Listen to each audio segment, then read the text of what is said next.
விழுப்புரம் சாலாமேட்டு பகுதியில் செயல்படும் எம்ஜிஆர் மகளிர் கல்லூரியில் 3000த்திற்கும் மேற்பட்ட மாணவிகள் அங்கு படித்து வருகின்றனர்.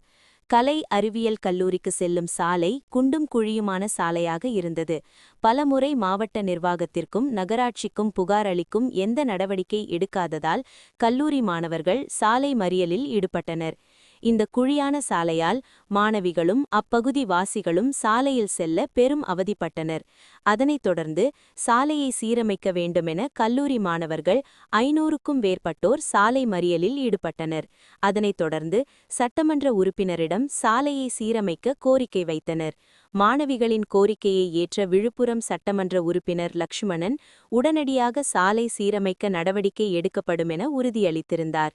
அதனைத் தொடர்ந்து அவர் நேரில் வந்து சாலை அமைக்கும் பணியை தொடங்கி வைத்து சாலையின் தரம் குறித்து ஆய்வு செய்தார். விழுப்புரம் சட்டமன்ற உறுப்பினரின் உடனடியான எச்சரிக்கை எடுத்தது மகிழ்ச்சி அளிக்கிறது என மாணவிகள் தெரிவித்தனர்.